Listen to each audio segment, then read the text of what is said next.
दोस्तों नमस्कार, मेरा नाम है अनूप आकाश वर्मा और आप देख रहे हैं द रिपोर्टर हिंदी। उत्तर प्रदेश विधानसभा चुनाव 2027 के मद्देनजर अगर किसी क्षेत्रीय दल की सबसे ज्यादा चर्चा हो रही है तो वो है राष्ट्रीय लोकदल। चौधरी चरण सिंह की विरासत से निकली ये पार्टी भले ही पूरे उत्तर प्रदेश में प्रभावशाली न हो, लेकिन पश्चिमी यूपी की राजनीति में आज भी इसकी अहमियत इतनी है कि बीजेपी और समाजवादी पार्टी दोनों इसके सामाजिक आधार को अपने पक्ष में रखना चाहती हैं। 2022 के विधानसभा चुनाव में राष्ट्रीय लोकदल ने अखिलेश यादव की समाजवादी पार्टी के साथ गठबंधन करके चुनाव लड़ा था। उस चुनाव में आरएलडी ने लगभग 33 सीटों पर उम्मीदवार उतारे और 8 सीटों पर जीत हासिल की थी। पार्टी का वोट प्रतिशत भी बढ़ा और उसने ये साबित किया कि किसान आंदोलन के बाद पश्चिमी उत्तर प्रदेश में उसका आधार पूरी तरह खत्म नहीं हुआ है। 2024 के लोकसभा चुनाव से पहले परिस्थितियां बदली और जयंत चौधरी ने एनडीए का दामन थाम लिया। इसके बाद आरएलडी को केंद्र सरकार में प्रतिनिधित्व भी मिला और चौधरी चरण सिंह को भारत रत्न दिए जाने के बाद जाट समाज के एक हिस्से में बीजेपी और आरएलडी की नजदीकी को सकारात्मक रूप में देखा गया।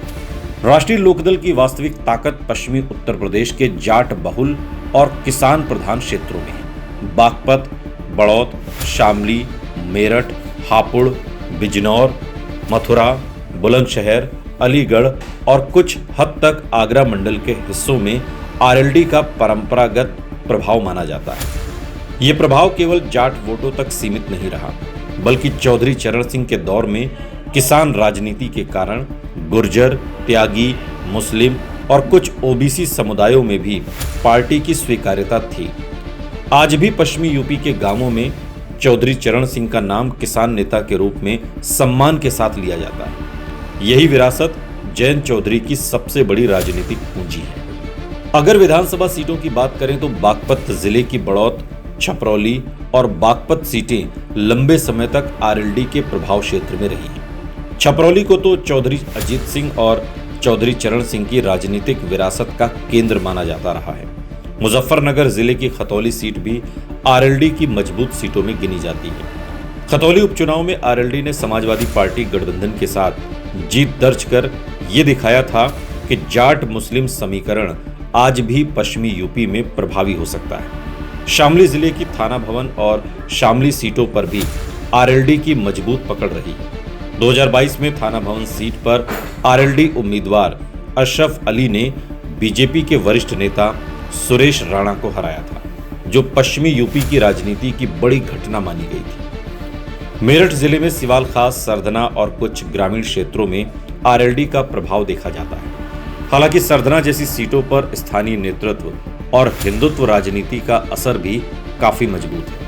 हापुड़ जिले की धौलाना और गढ़मुक्तेश्वर जैसी सीटों पर भी आरएलडी समय समय पर प्रभावशाली रही है। बिजनौर जिले की चांदपुर, नूरपुर और बड़ापुर जैसी सीटों पर जाट और मुस्लिम समीकरण के कारण पार्टी की संभावनाएं रहती हैं। मथुरा जिले की छाता और बलदेव सीटों पर भी आरएलडी नजर बनाए रखती है। हाल के महीनों में छाता सीट को लेकर बीजेपी और आरएलडी कार्यकर्ताओं के बीच राजनीतिक तनाव की खबरें भी सामने आई थी, जिससे ये संकेत मिला कि आरएलडी भविष्य के सीट बंटवारे में इस क्षेत्र को लेकर गंभीर है।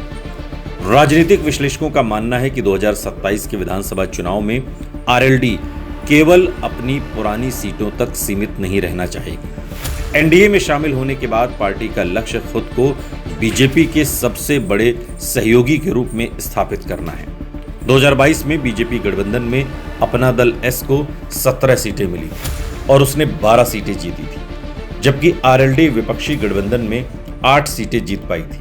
लेकिन 2024 के बाद बदले राजनीतिक माहौल में जयंत चौधरी ये तर्क रख सकते हैं कि पश्चिमी यूपी में जाट वोटों को बीजेपी के साथ बनाए रखने में उनकी भूमिका निर्णायक है और इसी आधार पर आरएलडी 25 से 35 सीटों के बीच दावा करने की रणनीति बना सकती है। अगर संभावित सीटों की सूची देखें तो बागपत, छपरौली, बड़ौत, खतौली, थाना भवन, शामली, सिवाल खास, धौलाना, गढ़मुक्तेश्वर, छाता, नूरपुर, चांदपुर, बढ़ापुर, पुरकाजी, मीरापुर, हस्तिनापुर, पिठौर और कुछ अन्य ग्रामीण सीटें आरएलडी की प्राथमिकता में हो सकती हैं। इनमें से कई सीटें ऐसी हैं जहां पार्टी पहले जीत चुकी है या दूसरे स्थान पर रही है। 2022 में भी आरएलडी ने पश्चिमी यूपी में उल्लेखनीय प्रदर्शन किया था और 8 सीटें जीतकर अपनी राजनीतिक वापसी के संकेत दिए थे।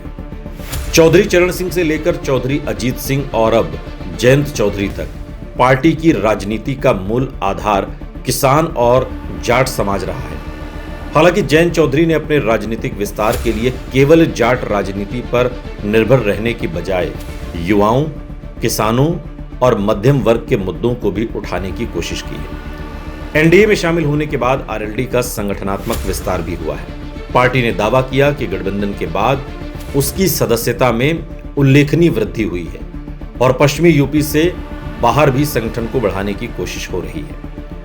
2027 के चुनाव में सीट बंटवारे की राजनीति बीजेपी के लिए आसान नहीं होगी। पश्चिमी यूपी में बीजेपी जानती है कि जाट वोट पूरी तरह उसके साथ तभी सहज रहेंगे जब जयंत चौधरी गठबंधन में सम्मानजनक स्थिति में दिखाई देंगे। किसान आंदोलन के बाद बीजेपी ने जिस तरह जाट समाज में आई नाराजगी को कम करने की कोशिश की, उसमें आरएलडी के साथ गठबंधन महत्वपूर्ण कदम माना गया। इसलिए बीजेपी आरएलडी को पूरी तरह नाराज करने का जोखिम नहीं ले सकती। दूसरी तरफ बीजेपी अपनी मजबूत सीटें भी छोड़ना नहीं चाहेगी। यही वजह है कि सीट बंटवारे को लेकर लंबी बातचीत की संभावना है। राजनीतिक रूप से देखा जाए तो 2027 में आरएलडी एनडीए का दूसरा सबसे महत्वपूर्ण सहयोगी बन सकती है। अपना दल एस का प्रभाव पूर्वांचल में है, लेकिन पश्चिमी यूपी की 120 से अधिक विधानसभा सीटों में जाट राजनीति और किसान समीकरण के कारण आरएलडी का महत्व अधिक दिखाई देता है। यदि बीजेपी को पश्चिमी यूपी में समाजवादी पार्टी और कांग्रेस गठबंधन की चुनौती का सामना करना है तो जयंत चौधरी की उपयोगिता और बढ़ जाती है। इसी कारण बीजेपी संभवतः आरएलडी को पिछली विधानसभा चुनाव की तुलना में अधिक सीटें देने पर विचार कर सकती है। हालांकि 35 सीटों जैसी मांग पूरी करना बीजेपी के लिए भी कठिन होगा। कुल मिलाकर राष्ट्रीय लोकदल की राजनीति आज भी पश्चिमी उत्तर प्रदेश की सामाजिक संरचना में गहराई से जुड़ी हुई है। बागपत, मुजफ्फरनगर, शामली, मेरठ, हापुड़, बिजनौर और मथुरा जैसे जिलों में पार्टी का प्रभाव आज भी महसूस किया जाता है। 2027 के चुनाव में जयंत चौधरी की सबसे बड़ी चुनौती ये होगी कि वो एनडीए में रहते हुए अपनी स्वतंत्र राजनीतिक पहचान भी बनाए रखें और सीट बंटवारे में ऐसा संतुलन हासिल करें जिससे कार्यकर्ताओं को लगे कि पार्टी केवल बीजेपी की सहयोगी नहीं बल्कि पश्चिमी यूपी की एक निर्णायक राजनीतिक ताकत है। यही कारण है कि आने वाले समय में आरएलडी की सीट मांग और बीजेपी के साथ उसकी बातचीत उत्तर प्रदेश की राजनीति का सबसे दिलचस्प अध्याय बनने जा रही है।